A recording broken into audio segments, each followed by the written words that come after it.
Here we are in the cockpit of the An-24 aircraft. We've got some hazy weather outside. It's snowing and windy, so you might see some snow drifts on the runway surface or the apron surface. Looks nice. I have the engines turned off, but I've got the electronics running off of ground power so that the instruments will work fine as I demonstrate them to you. I'll give you a show around the cockpit.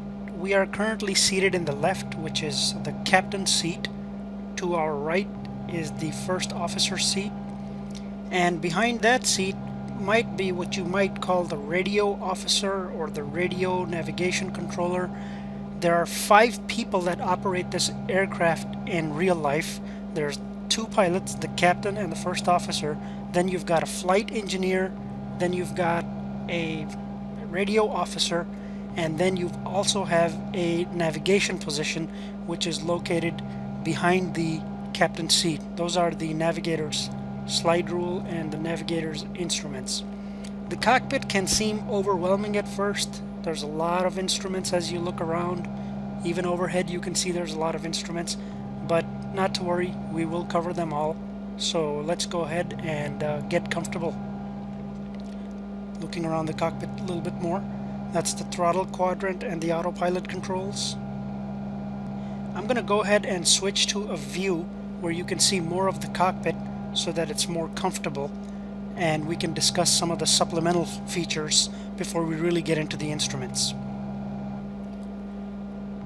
The cockpit of the An-24 is divided into several sections for convenient discussion, but before I get into the main sections that contain all the instruments, let me introduce some of the nice supplemental features of the cockpit.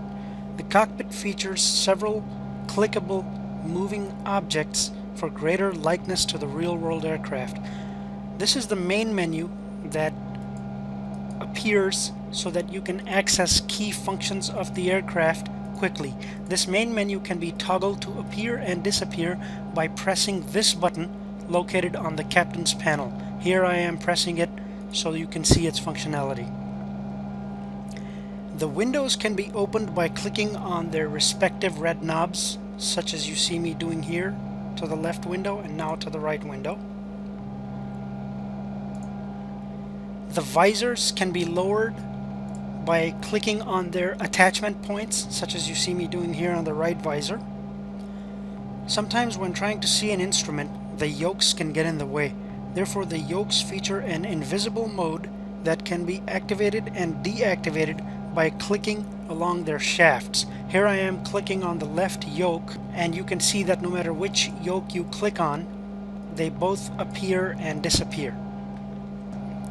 The cockpit also features a radar display located in the upper center of the cockpit, which can be swiveled for the captain or the first officer by clicking on its screen, such as you see me doing right now. These instruments up here are known as the engine vibration system indicators, or IV41. Let me go ahead and zoom in on them. The IV41 system indicates the vibration level of both engines when the engines are operating. The switch in the middle turns the system on and off. That is this switch that I am toggling right now. And the button in the lower center is used to test the system. While testing the system, such as I'm doing right now, you can see that both needles will deflect to the maximum position, and the vibration control system test indicator lights will come on the captain's panel. Looking below, you can see those 2 red lights coming on and off. These 2 instruments up here are not implemented as far as the An-24's X-plane model goes. I'm sure they serve some kind of electrical functionality in the real aircraft, as they seem to be voltage indicators of some type. However, in X-plane they are not implemented.